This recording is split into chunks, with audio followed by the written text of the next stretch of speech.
Przyznaję, że nie zależy mi bardzo na jakimś remoncie czy reperowaniu tego silnika. I tu jeszcze jedna turbinka od środka. Tutaj konstrukcja jest inna. Od tej strony dostępu nie ma. Zdjąłem cały taki szczotkotrzymacz. Trzeba tylko potem pamiętać.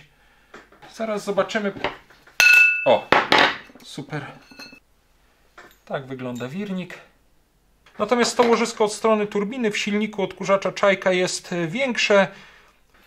I teraz dopiero to wszystko nasuwamy na wirnik.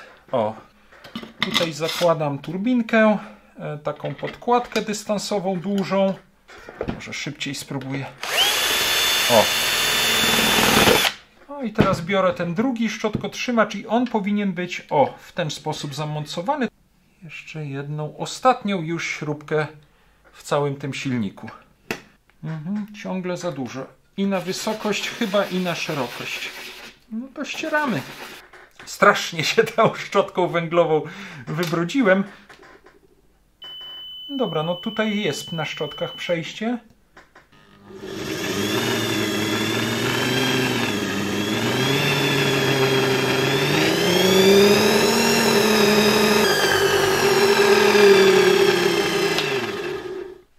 Cześć, ostatnio na tym kanale dosyć sporo mówię o starych radzieckich silnikach do odkurzaczy, czy agregatach ssących do radzieckich odkurzaczy.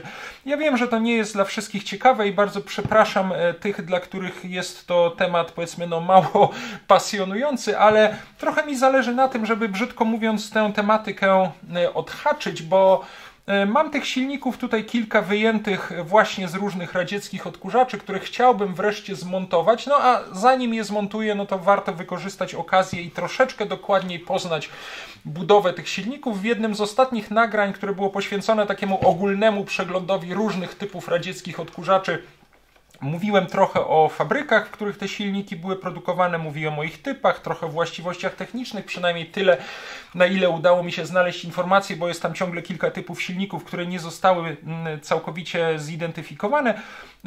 A tutaj chciałbym się zająć jednym z tych silników wspomnianych właśnie w tym nagraniu o radzieckich odkurzaczach.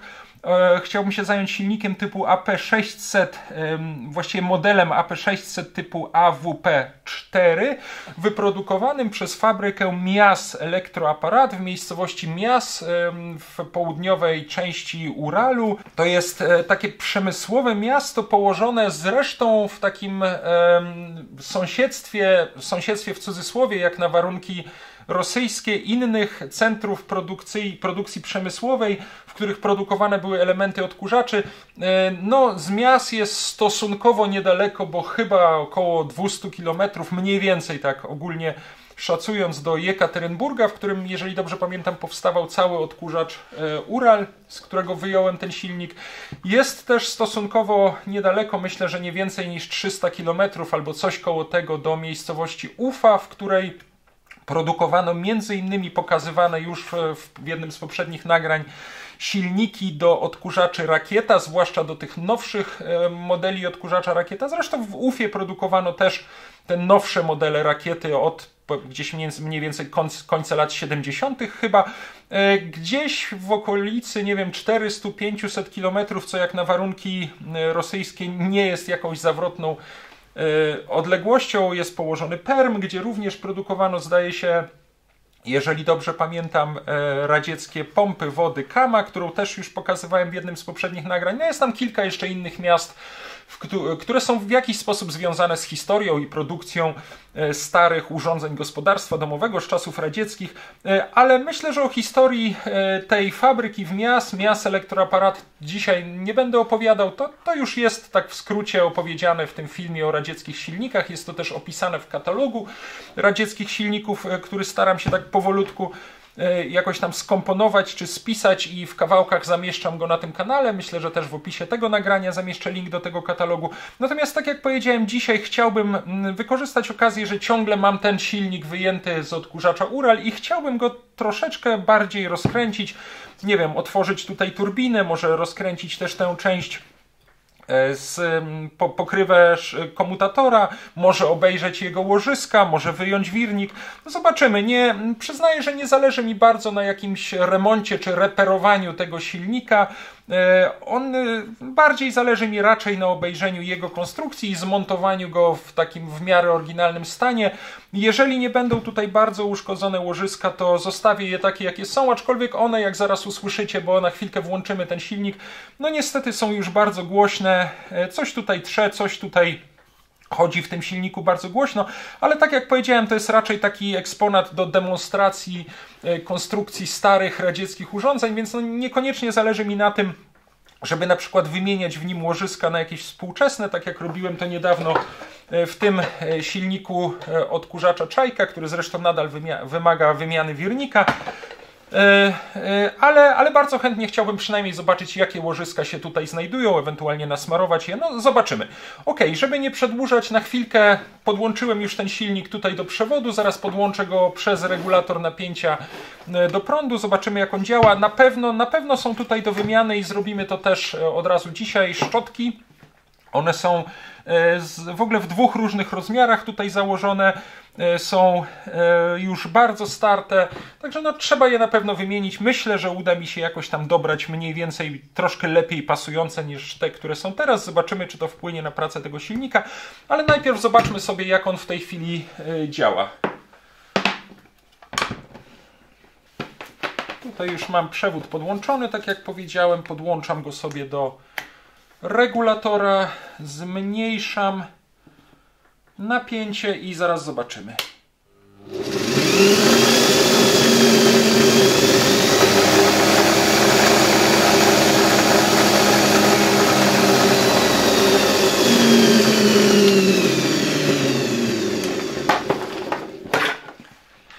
Silnik chodzi bardzo głośno, tutaj mocno iskrzą szczotki, aczkolwiek tak jak wam już powiedziałem, te szczotki są bardzo starte i one są w ogóle w rozmiarze, który nie bardzo tutaj pasuje do tych szczotkotrzymaczy. Prawdopodobnie były wymieniane gdzieś, nie wiem, myślę, że gdzieś w latach 80. Nie wiem, kiedy ten odkurzacz trafił do Polski, może jeszcze w Związku Radzieckim, może już w Polsce, może były wymieniane w czasach, kiedy o oryginalne części czy pasujące części, takie jak szczotki, było trudno, no więc no, ktoś założył takie szczotki, jakie akurat miał do dyspozycji, na pewno przez jakiś czas to dobrze działało. Teraz niestety one są już tutaj bardzo starte. Zobaczymy, czy wymiana tych szczotek jakoś tam wpłynie na działanie tego silnika. Nie jest wykluczone, że on też ma gdzieś już tutaj może jakieś uszkodzenia w uzwojeniach wirnika, ale jeżeli będzie działał tak, jak działa do tej pory, no to już i tak do jakiejś tam prezentacji wystarczy. No ale obejrzyjmy budowę tego silnika. Na razie tutaj jest odłączone. Ok, ten przewód mogę od niego odłączyć.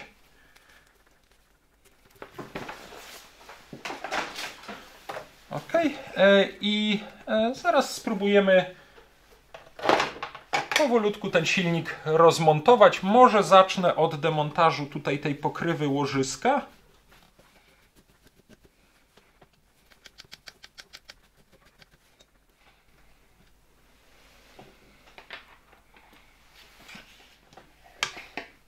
Później spróbuję ustalić, jaki rozmiar łożysk jest w tym silniku wykorzystany. Na pewno też nasmaruję to łożysko. Zobaczymy, czy to smarowanie cokolwiek pomoże, czy ten silnik będzie troszeczkę ciszej pracował. Możemy tutaj też spróbować, wyjmijmy na razie szczotki.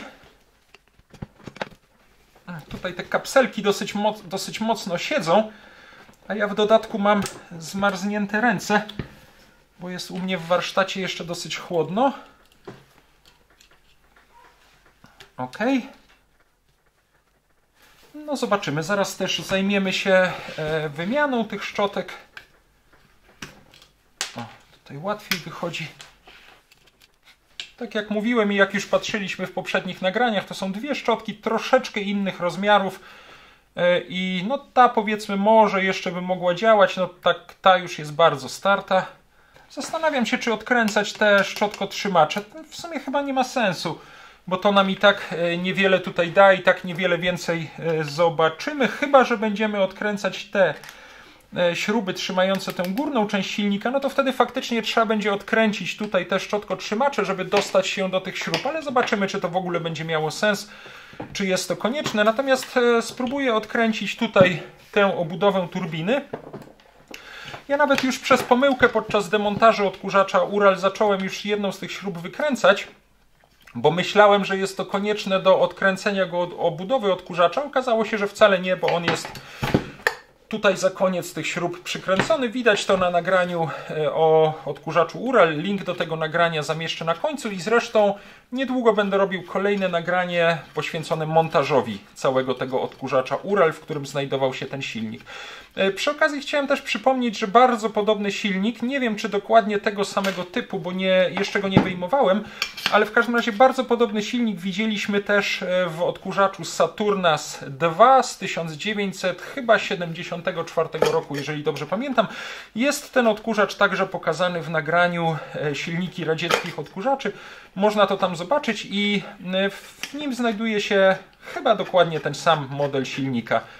W każdym razie troszeczkę jego starsza wersja, bo ten silnik pochodzi z roku 78, a tam w Saturnasie jest zapewne model z 74 roku. Wezmę sobie troszeczkę lepszy śrubokręt.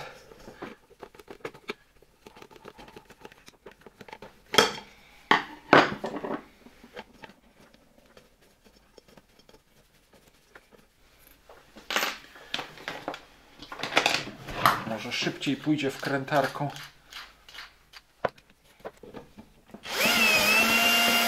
O.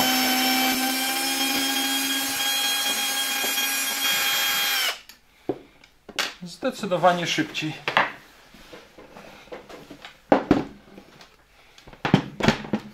A tutaj taka przedłużka by mi się przydała, gdzieś ją na pewno mam, ale tak też chyba dam radę.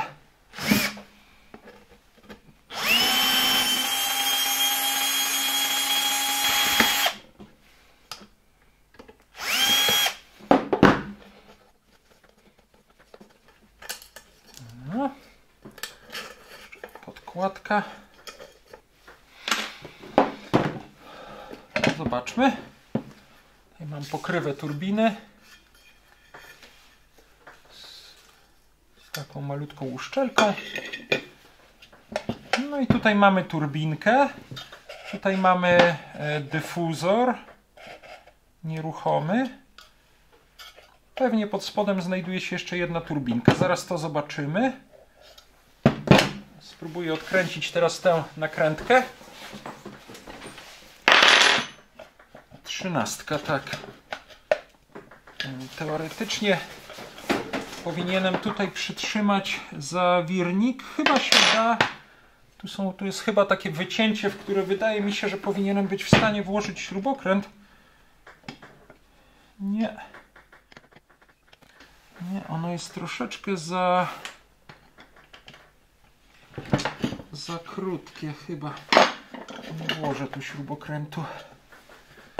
W takim razie przytrzymam po prostu tutaj za turbinę przez rękawicę, żeby się nie pokaleczyć, bo te aluminiowe ranty są dosyć ostre. O. O. I teraz już to w sumie bez problemu poszło. Robimy tak, nakrętka. Jest taka podkładka. Potem jest turbinka, właściwie identyczna jak w polskich odkurzaczach. Tutaj mamy kierownicę, taką bardzo solidną, z jakąś tu plastikową częścią. Tutaj z grubego aluminium jest to wszystko wykonane, nawet w sumie jest to dosyć czyste. Okay. Tutaj taka duża dystansowa podkładka. I tu jeszcze jedna turbinka od środka. Te elementy sobie odłożę tutaj na bok. I tu zdaje się jest jeszcze jedna podkładeczka, która powinna... O, chyba nawet schodzi. O, jeszcze taka podkładeczka zakładana w ten sposób. ale nie zdejmę tej części, tej całej obudowy. Nie zdejmę, jeżeli nie odkręcę tych śrub, więc rozkręcimy sobie po prostu ten silnik na części. Tutaj dostępu do łożyska od tej strony nie mam. Oglądaliśmy ostatnio te silniki typu SK10. Tutaj były 4 śruby, którymi ta część obudowy była przykręcona do korpusu silnika. Jak się je odkręciło, można było tą całą część obudowy wyjąć razem z wirnikiem. Tutaj konstrukcja jest inna. Od tej strony dostępu nie ma. Trzeba będzie odkręcić te 2 śruby znajdujące się tutaj po boku, ale żeby się do nich dostać, musimy odkręcić szczotkotrzymacze, bo po prostu nie dostanę się tutaj do tych śrub. W takim razie odkręcimy szczotkotrzymacze.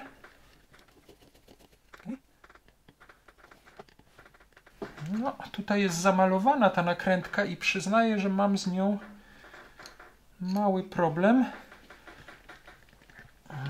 Ale może jak odkręcę z tej strony, to uda się to wszystko odchylić po prostu troszeczkę do góry. Zaraz zobaczymy. Tę już odkręciłem. Spróbujmy najpierw z drugiej strony.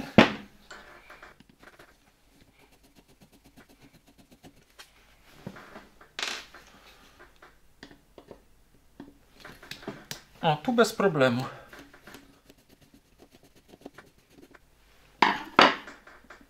Zdjąłem cały taki szczotkotrzymacz. Trzeba tylko potem pamiętać, żeby założyć je w odpowiedni sposób, czyli ok, on jest tak troszeczkę pod kątem w stosunku do komutatora ustawiony, z takim nachyleniem tu w stronę kondensatorów. Dobra, ja go sobie położę tak, jak on powinien być.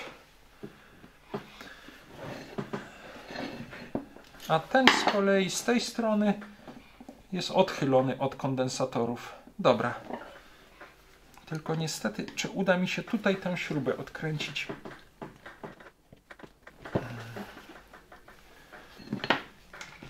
Spróbujmy tak. O, ruszyła się.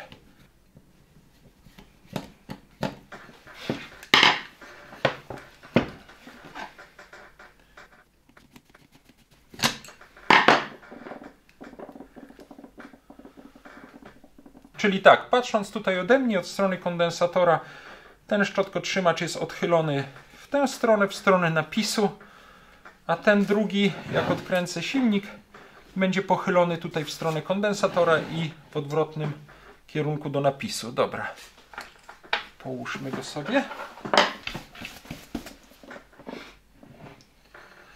I teraz mam dostęp do tych 2 śrub, wydaje mi się, że trzymających tak tę całą obudowę.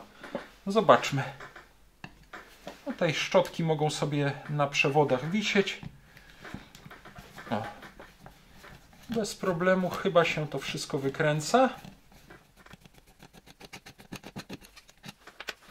I tu też zobaczmy. Wychodzi bez problemu. Nawet mam wrażenie, że ona była dosyć luźna, ta śruba. Może się już podczas pracy tego silnika troszeczkę poluzowała. Dobra. No i co? Teraz teoretycznie mogę zdjąć tutaj tę górną część obudowy i powinienem być w stanie też zdjąć tę dolną. Dobrze, że mam tutaj zaznaczenie, jak to potem powinno być zmontowane i tutaj warto pamiętać, ten czerwony pasek pokrywa się tutaj z tą datą 78, czyli w ten sposób będzie to musiało być potem też zmontowane. Dobra, to już wyjąłem łożysko, widzę. Zastanawiam się, czy nie muszę tutaj jeszcze czegoś wyjąć. Czy to jest jeszcze jakoś przykręcone? Czy tylko na wcisk tutaj siedzi? Zaraz zobaczymy. O, super. Super, super. Tylko czy ja to... O, zaraz. Wyjąłem, fajnie. Myślę, że już dalej nie będzie sensu tego rozkręcać, ale mamy tak. Zaraz spróbujemy jeszcze wyjąć to łożysko. Ono chyba tu są jeszcze jakieś dwie śrubki, które trzeba będzie rozkręcić. Czyli tak, tutaj mamy stojan. Zresztą będzie to do wyczyszczenia. Stojan i górną obudowę silnika. Nie będę odkręcał tych kondensatorów, to już nam nic tutaj w zasadzie nie da. No i tutaj mamy tą tarczę łożyska, w której siedzi łożysko. Tu sobie zaraz zmierzymy, jakie to jest łożysko. Na pewno będzie się kwalifikowało do nasmarowania. Ale nie będę go chyba nawet ściągał z tego wirnika. Tutaj mamy wirnik. Tak, i żeby wyjąć to łożysko od strony turbiny, muszę jeszcze odkręcić tutaj dwie śruby. Niestety ta jedna idzie łatwo. Tej nie mogę odkręcić. Boję się, żeby jej nie uszkodzić. O, też ruszyła. Myślę, że zaraz dzięki tym śrubom będę mógł wyjąć całe łożysko tutaj. I jedna odkręcona. To są chyba takie standardowe śrubki jak te, które trzymają też szczotkotrzymacze. W sumie fajnie, że nie jest nakombinowane, że każda część jest trzymana inną śrubą. Gdzieś mi tutaj upadła ta śrubka, ale zaraz... A, jest. Dobrze. Śrubki na razie odkładam. Tutaj mamy obudowę turbiny. Dobra, położę ją sobie tutaj. Tutaj mamy już wyjęty wirnik z łożyskami. Faktycznie to jedno łożysko, mam wrażenie, że ono jest dosyć luźne i na pewno będzie wymagało nasmarowania. Zaraz spróbuję zmierzyć jego wymiary. Tak wygląda wirnik. Wyczyśćmy może najpierw to wszystko.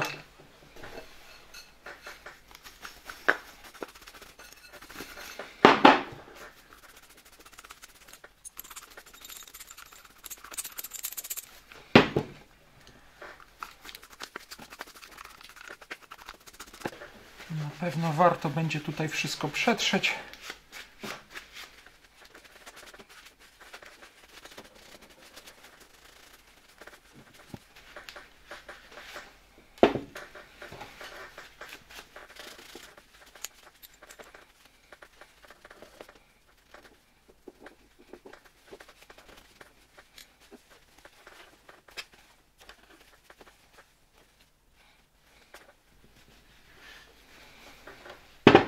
Tutaj zwłaszcza w tej obudowie jest sporo takich malutkich zakamarków, do których trudno jest się dostać. Co prawda ich jakaś tam szczególna czystość nie ma wyjątkowego znaczenia dla funkcjonowania całego tego urządzenia.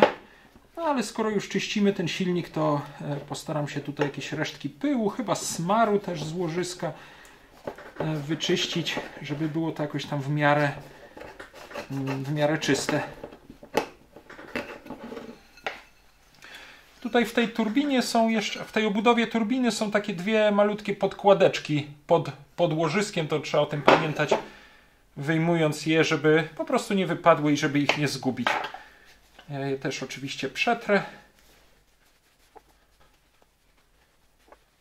Obie są ładnie przetarte i zaraz je tu włożę z powrotem, tylko przetrę też tę całą tarczę łożyska, czy w każdym razie miejsce mocowania łożyska.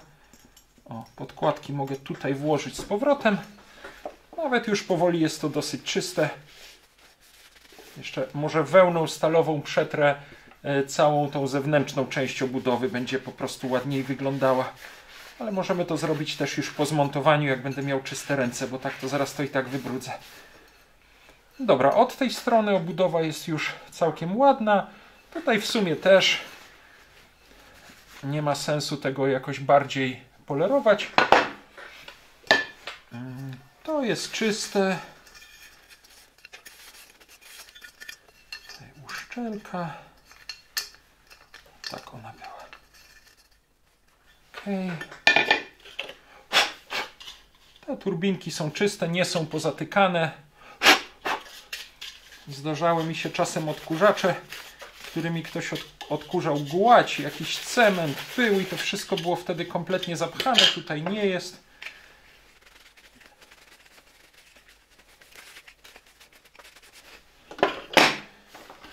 Kładka i ta turbinka też w zasadzie jest czysta.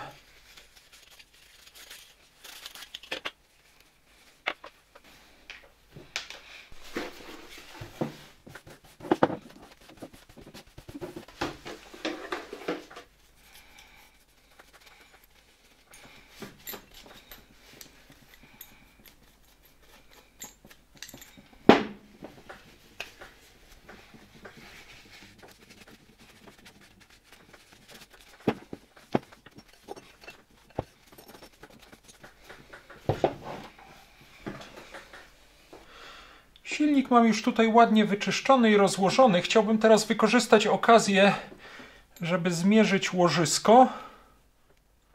I miarka wyzerowana. Sprawdźmy najpierw to łożysko od strony komutatora. Średnica zewnętrzna to będzie 22 mm. Tak, tu mi pokazuje 21,94. Powiedzmy 22 mm. Średnica wewnętrzna. No tutaj chyba muszę zmierzyć tę końcóweczkę wirnika. 7 mm, 7,3 mi tutaj pokazuje. 6,93, tak, 7 mm średnica wewnętrzna tego łożyska. A sprawdźmy jego grubość. 7,12, ale ja tak pod kątem troszeczkę mierzę, bo nie bardzo mam jak je tutaj uchwycić. 6,99 to będzie 7 mm. Czyli 7 mm na 7 mm na 22 mm. Wydaje mi się, że byłoby to identyczne łożysko jak to 627Z, które ostatnio zakładałem tutaj w tym silniku odkurzacza Czajka właśnie na górze. To jest to łożysko od strony komutatora. I ono również miało, z tego co pamiętam, średnicę zewnętrzną 22 mm, dokładnie 7 mm, tutaj wysokość łożyska i ta wewnętrzna średnica to też było 7 mm. Tak, tu 6,96 pokazuje, czyli tak naprawdę moglibyśmy to łożysko, które znajduje się tutaj od strony komutatora na tym wirniku, wymienić na... Ono jest identyczne, zobaczcie tutaj. Idealnie pasuje. Wymienić na takie łożysko, ale ja przyznaję, że na razie wolę zostawić. Ono nie rozpada się jeszcze, na pewno jest już troszeczkę zużyte, ma już tutaj jakieś luzy, ale na razie wolę zostawić takie oryginalne, nawet jeżeli ten silnik nie będzie jakoś super chodził.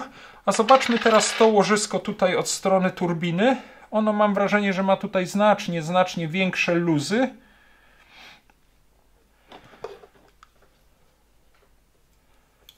Średnica wirnika to mi pokazuje 9 mm. Zewnętrzna średnica łożyska to będzie 26 mm, a jego wysokość to będzie 8 mm. Tutaj nie jestem jednego pewien. Może ja troszeczkę jednak zsunę to łożysko, bo nie jestem pewien, czy tutaj na tym wirniku nie ma jeszcze takiej dodatkowej podkładki. Założę sobie tutaj mój ściągacz łożysk.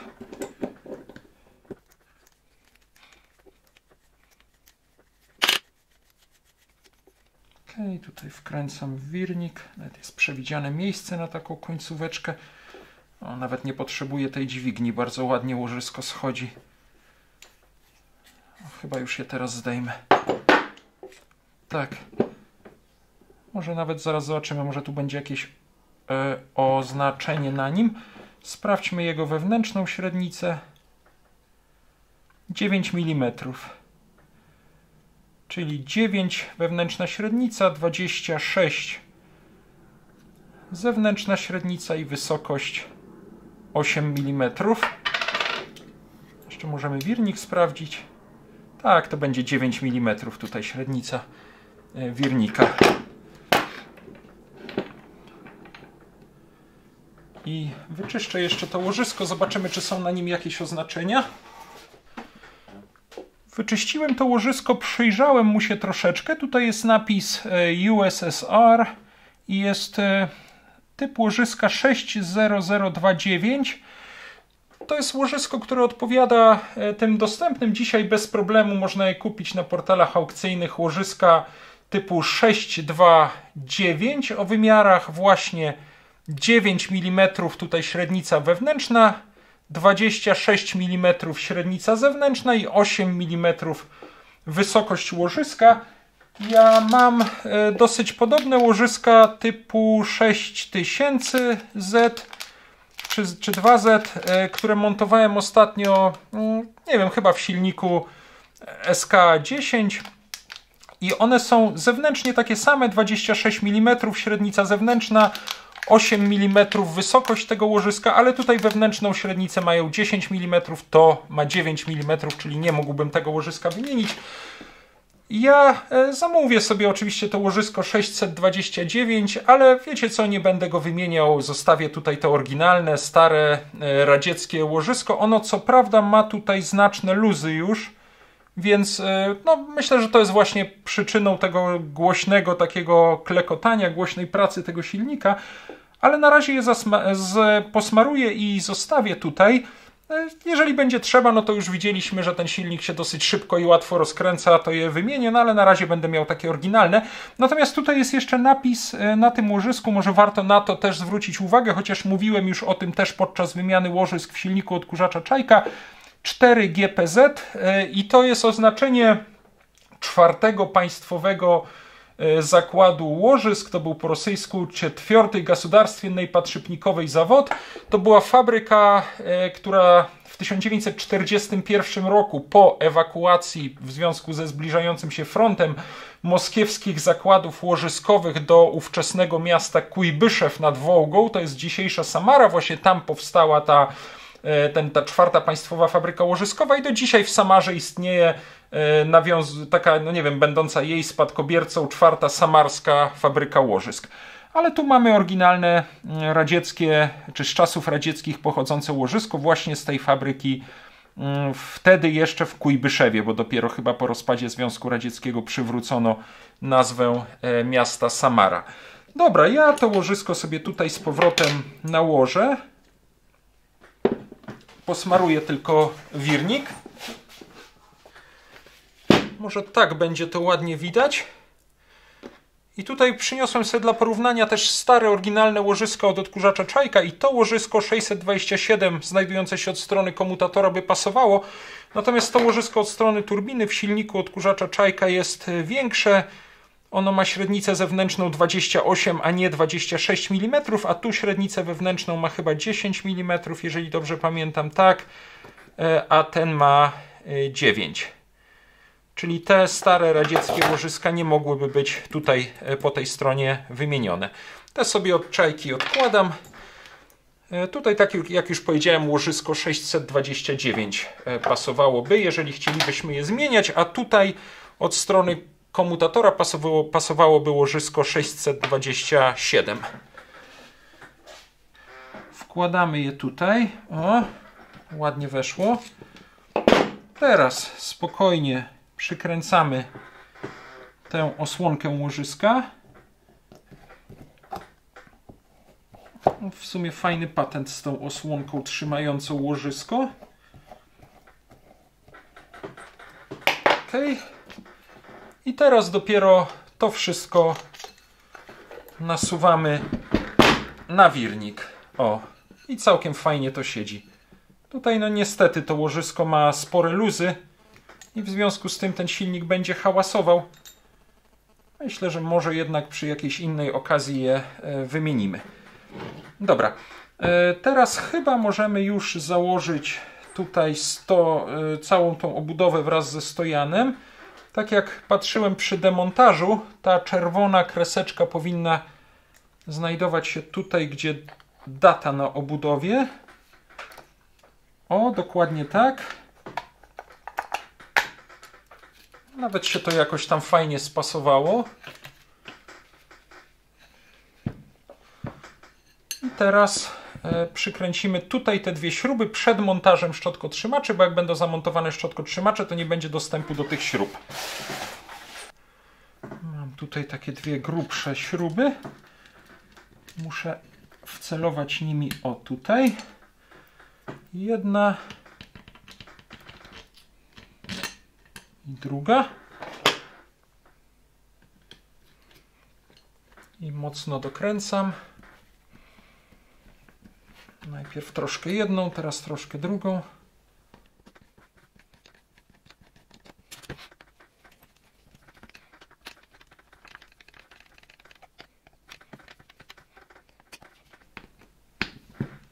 Dobra, jest to mocno dokręcone. Możemy teraz założyć pokrywę tego łożyska. Aha, chyba zrobiłem niestety jeden błąd. Tak, muszę to jeszcze raz odkręcić. Po prostu teraz tej pokrywy od spodu tego łożyska nie mogę przekręcić, bo jest tutaj już za ciasno. Przepraszam, moja wina. Tak jak mówię, jest to pierwszy mój silnik tego typu. Muszę to troszeczkę unieść. Myślę, że teraz jeszcze troszeczkę.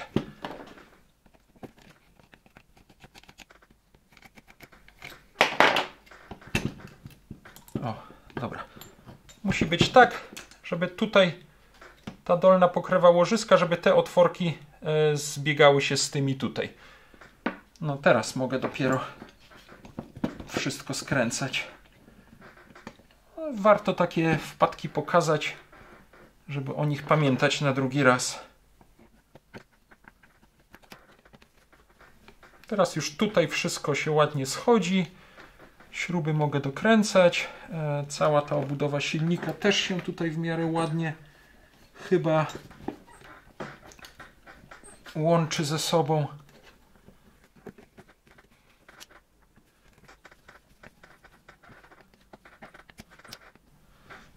Ok. Teraz już chyba jest ok. Chyba niczego nie pomyliłem.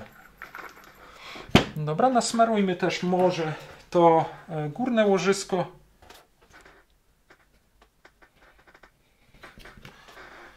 Tak.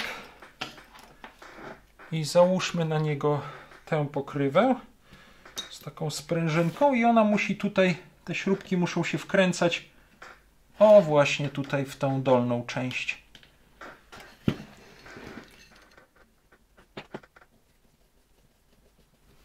Dobra, trochę z jednej strony, trochę z drugiej.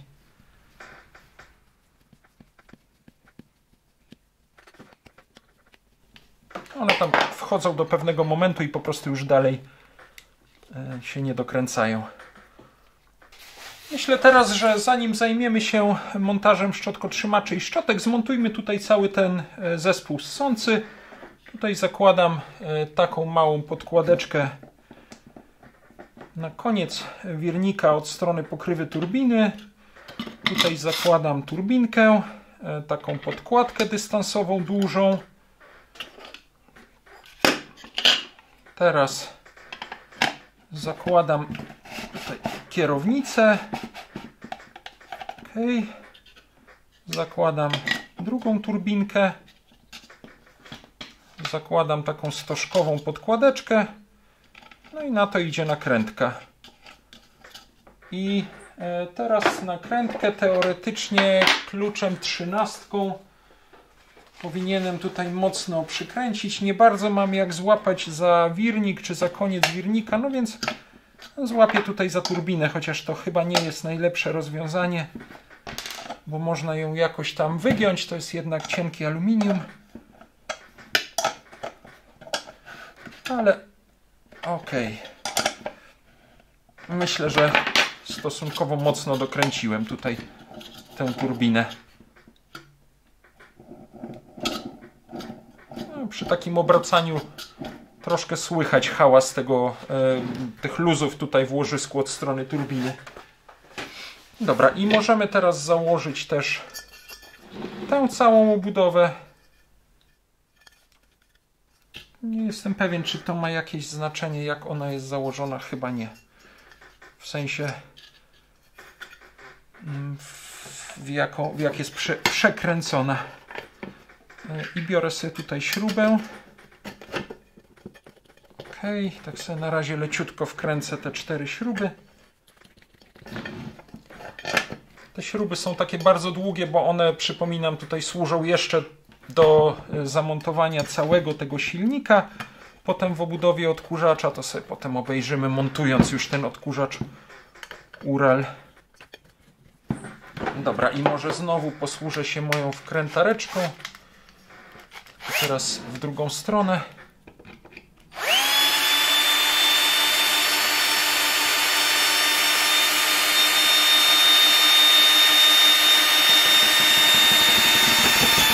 Dobra, to już sobie dokręcę śrubokrętem. Tutaj musiałbym taką przedłużkę zamontować.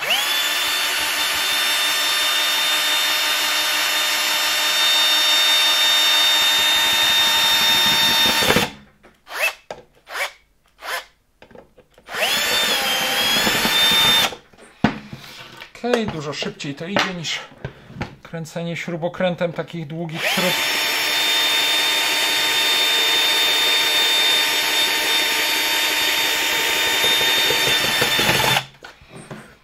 Dobra. Może szybciej spróbuję. O! Dobra.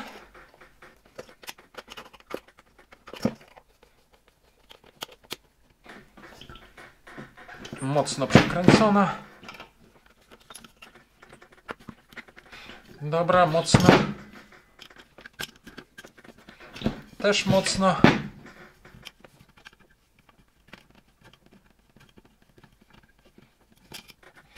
Dobra, mocno siedzi. No i teraz chciałbym zrobić to, na czym zależało mi od samego początku, czyli zamontować tutaj nowe szczotki. Te, tak jak już mówiłem, są po pierwsze w troszkę niepasujących 2 różnych rozmiarach, a po drugie zwłaszcza jedna z nich jest już bardzo zużyta.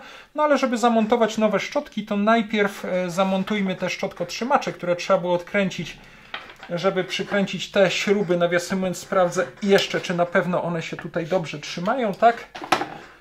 Więc zamontujmy szczotkotrzymacze. Pamiętam, że ten jeden, one są troszeczkę zamontowane pod kątem w stosunku do komutatora i ten był zamontowany w ten sposób, że odchylał się tutaj w stronę tego napisu na obudowie, więc tak go założę. W taki sposób, tak.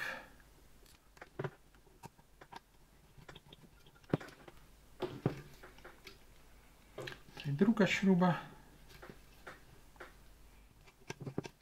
No. Ok, trafiła w gwint. Tak, tutaj zresztą widać, mam takie wycięcie na przewody doprowadzone do szczotek, czyli nie pomylę, na przykład, no nie zamontuję, nie powinienem w każdym razie tak zamontować tego szczotkotrzymacza z tej strony, bo widać tutaj po tych otworach, że on tutaj nie pasuje. Dobra, ten mam już mocno przykręcony. No i teraz biorę ten drugi szczotkotrzymacz i on powinien być w ten sposób zamontowany, tak że się troszeczkę tak jakby pochyla w stronę kondensatora i widać teraz, nie wiem czy to jest na nagraniu widoczne, że one tutaj ładnie dopasowują się tak jakby do kształtu komutatora. I też to wycięcie tutaj mam akurat z tej strony, że wygodnie jest tutaj zamocować te przewody ze szczotki. Czyli tak, tutaj idzie jedna śruba. Przed chwilą go zacząłem już montować i coś mi tutaj nie pasowało i dopiero jak spojrzałem, to zobaczyłem, że zamontowałem go też tak, że on w tą stronę szedł. Ale to od razu widać, jak jest źle zamocowane. Dobra, i tu przykręcam jeszcze jedną, ostatnią już śrubkę w całym tym silniku. Wszystkie inne są już przykręcone. tu jeszcze mocno dokręcamy. Ok. To chyba już sprawdzałem. Dobra. Ok, to jest przewodzik, który idzie później do takiego czujnika zapełnienia worka, także na razie go nie podłączam, zobaczymy to sobie później, jak będziemy już ten cały odkurzacz składać. Aha, tu będę musiał jeszcze, widzę, przylutować, bo tutaj się odłamało. Dobra, to za chwilkę też przylutuję, nie ma problemu. Myślę, że tak. Teraz zajmijmy się tymi szczotkami. Tak naprawdę to te muszę odciąć.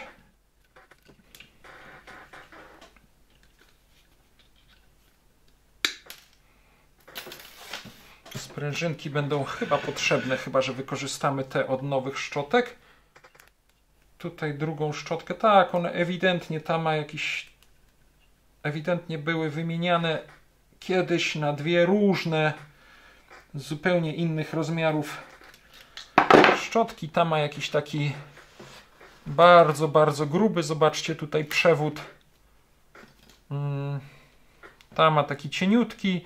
Nie sądzę, że w fabryce zamontowano dwie różne szczotki. Myślę, że raczej kiedyś ktoś wymieniał i po prostu nie miał takich pasujących tutaj i założył jakieś inne. To na pewno też przez jakiś czas przynajmniej dobrze działało. Dobra, wyciągnę teraz szczotki. I ja chciałbym tutaj założyć takie duże szczotki. One mają wymiary 10 na 6,3. Akurat ta nie, bo to jest od odkurzacza Czajka. Tak. Takie duże szczotki. Tylko że będę musiał je chyba troszeczkę zeszlifować, bo one w tym rozmiarze są minimalnie za duże. To 10 to jest na pewno za dużo. Nie wiem, może 6,3 tu wejdzie. Wydaje mi się, że raczej, że to będzie, nie wiem, 9,5 na 6. Zaraz zobaczymy. Wydaje mi się też, że chyba, no tak sądzę, będzie je trzeba troszeczkę skrócić, ale może nie. Może wsadzimy je tak, jak one tutaj są. Zobaczymy. Nawet chyba wykorzystam te sprężynki od nich. Właściwie takie same jak te oryginalne, które tutaj były. Może nawet nie będę ich przylutowywał, zaraz zobaczymy. W każdym razie weźmy papier ścierny. Taki drobniutki. Położę to sobie na jakiejś chusteczce, żeby tu strasznie nie nabrudzić. No i co? I będę tę szczotkę po prostu ścierał dotąd, aż będzie mi tutaj pasowała. Tak ostrożnie, żeby nie za dużo zetrzeć.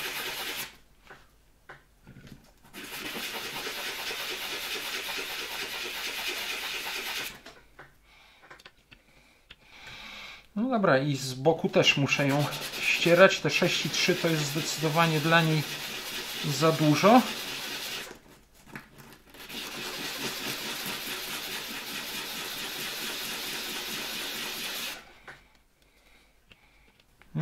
Ciągle za dużo.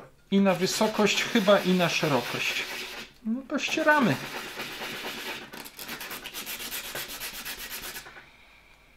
Ważne, żeby ona równomiernie była ścierana.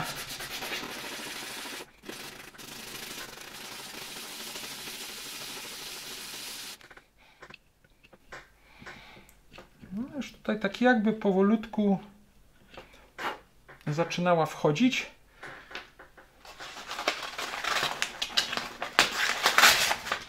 Nie chcę też, żeby była za luźna.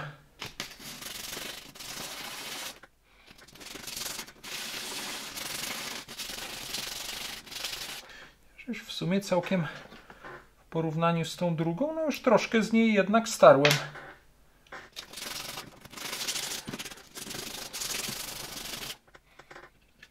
Już wchodzi, ale ona absolutnie nie może się tutaj nigdzie blokować.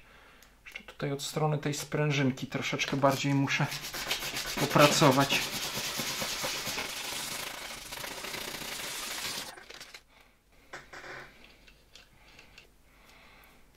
Tak dosyć solidnie ją jednak zeszlifowałem, ale mam wrażenie, że ona tutaj ładnie wchodzi. Ciekawe, co mi z tego wyszło. Nawet mam wrażenie, że jest troszeczkę może już za luźna. Na wysokość 8,5. Tak. 8,6 nawet. Na szerokość tam powiedzmy 5,30. Na wysokość może jest to nawet troszeczkę za luźne. Powinna być może nawet 9. To chyba na wysokość powinna być 9, a na szerokość 5,5. Ja bym powiedział 9 na 5,5. Chyba tak. Takie szczotki, tak mi się wydaje, na oko powinny tutaj pasować.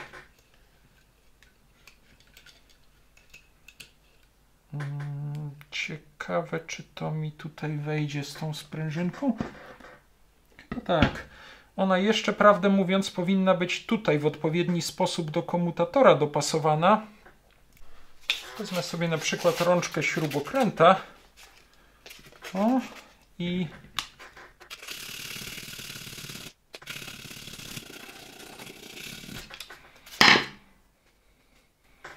dobra, tak ją troszkę pod kątem zeszlifowałem. Ona i tak będzie na początku bardzo iskrzyła, zanim to się wszystko tam nie dopasuje. Sprawdźmy, czy to z tymi sprężynkami tutaj wejdzie. Najpierw spróbuję ją tutaj dopchać. Czy ona się tam gdzieś nie blokuje. Nie wiem, czy ta sprężynka cała tutaj nie będzie też za długa razem z tą szczotką. Ale może nie, no o. Czy ja ją tak bez przylutowywania tutaj włożę? To mi się teraz nie zmieści. Nie, tę blaszkę muszę w takim razie jednak odciąć, bo mi się to wszystko tu nie zmieści. O, i użyjemy tę blaszkę, która już tutaj jest. Dobra, i ja jednak ją tutaj przełożę. I zaraz ją przylutujemy.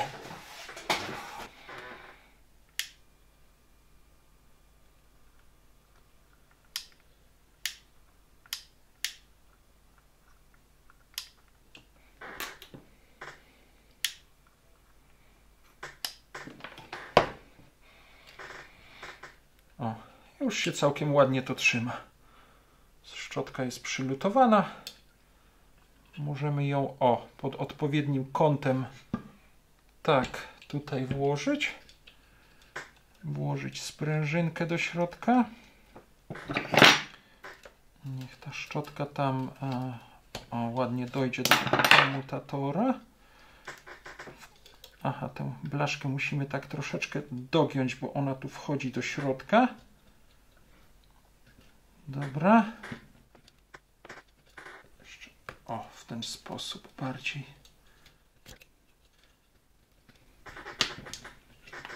Dobra, weszła do środka. I możemy teraz tutaj tę czapeczkę zakładać. O! I jedną szczotkę mamy już w środku. Wydaje mi się, że ładnie tutaj komutatora dotyka. Mam nadzieję, że nie jest nigdzie jakoś tutaj bardziej za szeroka i się nie będzie blokowała, no bo ewentualnie jak się zetrze jej koniec, jeżeli sprężynka nie da rady jej docisnąć, no to po prostu przerwie i przestanie to działać. Ale wtedy wiadomo, że trzeba ją wyjąć i ewentualnie jeszcze troszeczkę podszlifować. No i cóż, to samo zrobimy teraz z drugą szczotką. Tutaj sobie tę blaszkę od razu odetnę, sprężynkę wyjmę. Zobaczymy, może założymy tę oryginalną, chociaż ona już jest trochę zniszczona. Może tę sprężynkę troszeczkę skrócę. Ona tutaj lepiej wejdzie. Dobra. No i co? I szlifowanie szczotki znowu nas czeka, bo ta też znowu jest za szeroka.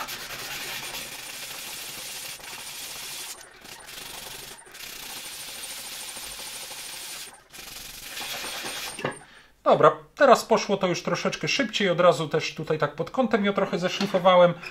Sprawdźmy jeszcze rozmiar tej szczotki.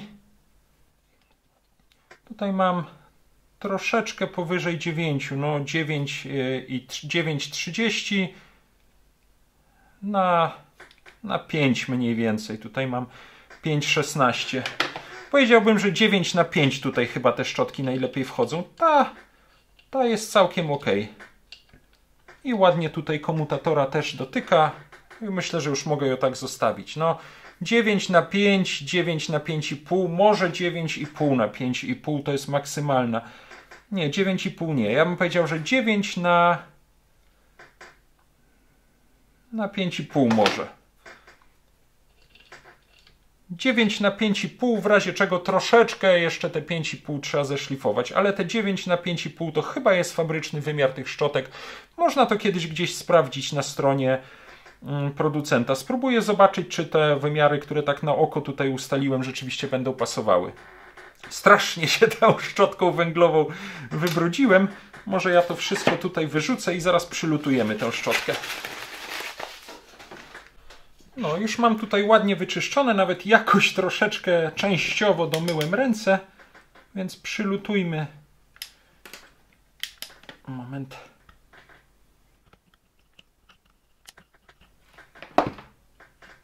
Ok, no i super, trzyma się fajnie.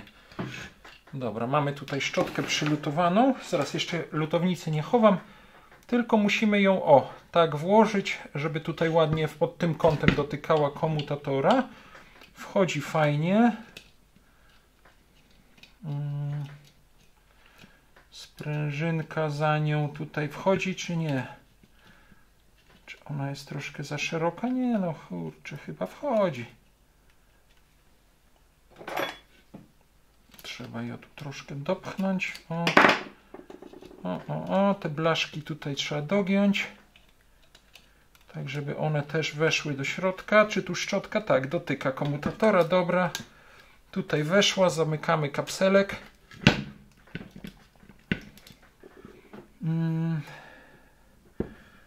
Coś tu jeszcze musiałem przylutować. Dobra, chyba tutaj.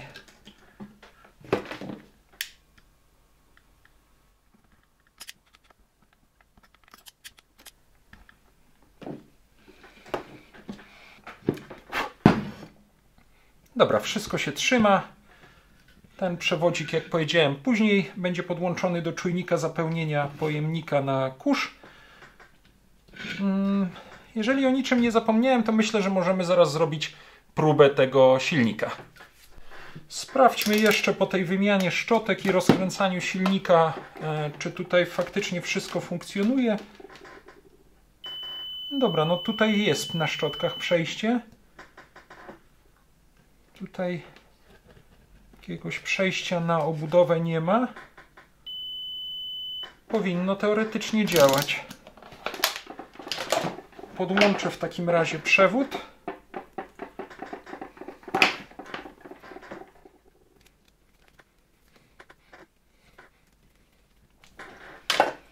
No i myślę, że teraz możemy zrobić już próbę tego silnika po zamontowaniu do niego szczotek. Podłączam go do regulatora napięcia. Tutaj wydaje mi się, że wszystko powinno być podłączone w porządku. Szczotki dotykają komutatora pod odpowiednim kątem. Regulator podłączam do sieci, zmniejszam napięcie.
Działa ten silnik głośno. Widzieliśmy, że tam jedno łożysko, zwłaszcza to od strony turbiny, miało już spore luzy, no ale ja zostawiłem to oryginalne radzieckie łożysko. Jeżeli będzie trzeba, to wymienimy je na łożysko, tak jak już mówiłem, 629, tak, tutaj sobie zapisałem, to drugie łożysko 627. Nie ma w ogóle problemu z wymianą tego.